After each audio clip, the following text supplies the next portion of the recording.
Greetings, Benjamin J. the Victrola with another in the series on the tinfoil phonograph.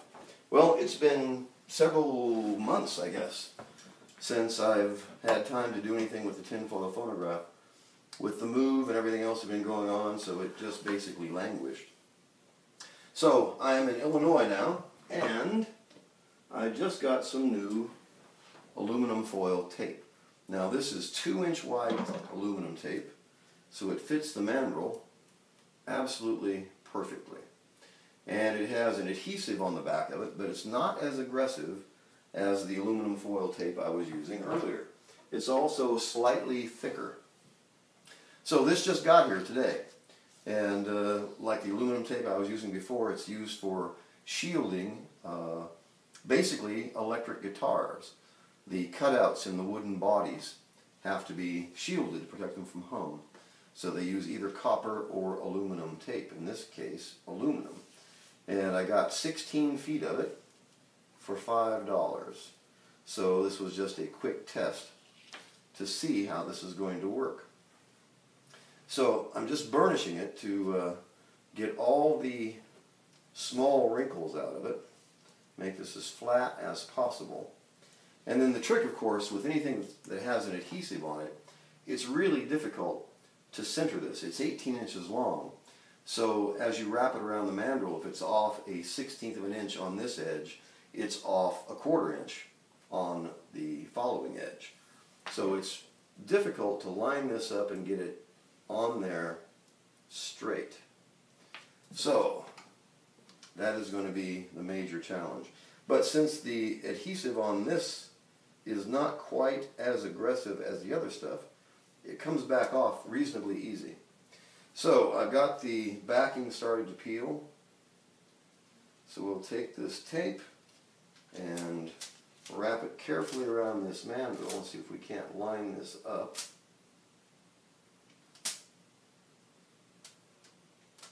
And have an edge, a straight line to follow all the way around. It's already off, I can tell that.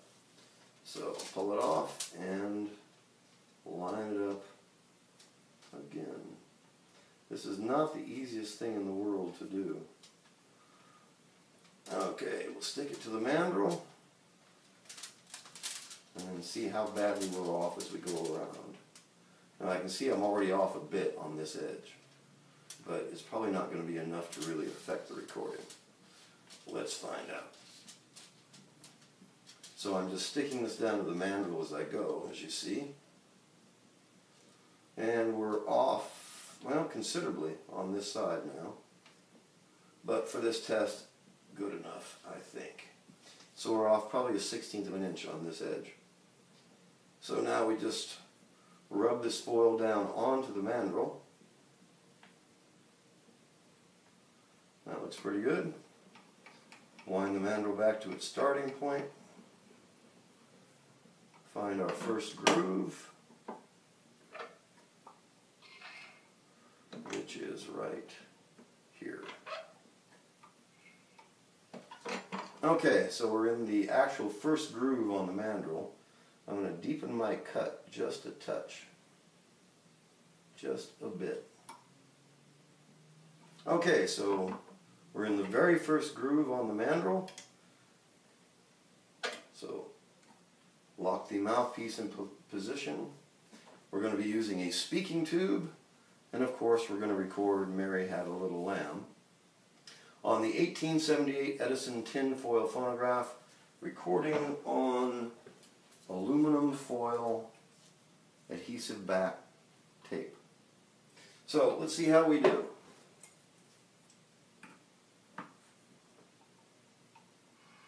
Hello, hello, hello.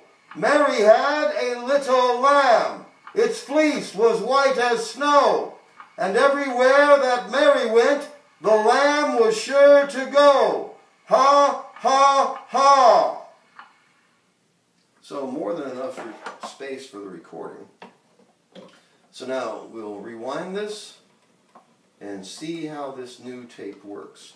As I said, this is slightly thicker, and the adhesive on the back is not nearly as aggressive as this stuff I was using before. So let's see what kind of recording it makes. I've locked the mouthpiece back in position, put on a fiberboard horn. Here's the first recording on the new aluminum foil tape.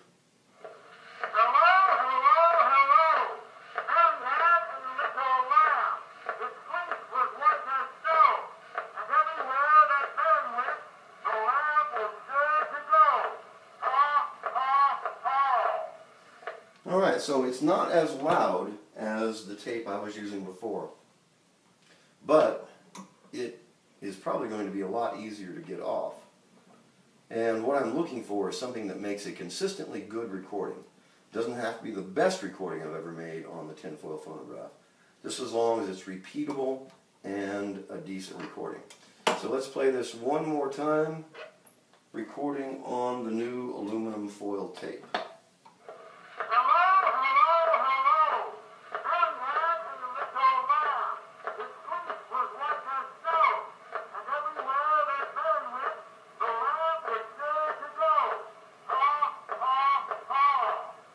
Alright, so not nearly as good as the aluminum tape I was using earlier. And the tape I was using earlier was also much cheaper. But it had that incredibly aggressive adhesive on it, which made it really difficult to get it off the mandrel. So now, let's just grab a piece of this and see if we can't just pull this off as a unit. And it looks like we can. So there is a recording, maybe, if I can get this unrolled for a second, on aluminum foil tape.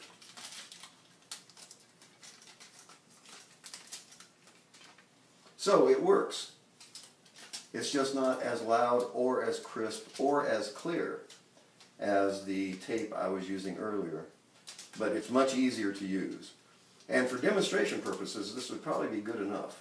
First of all, it's already the right length, it already has adhesive on it, and it seems to be making a decent recording. So that's the most important thing. It doesn't have to be perfect, but for demonstration purposes, I think this would probably work just fine.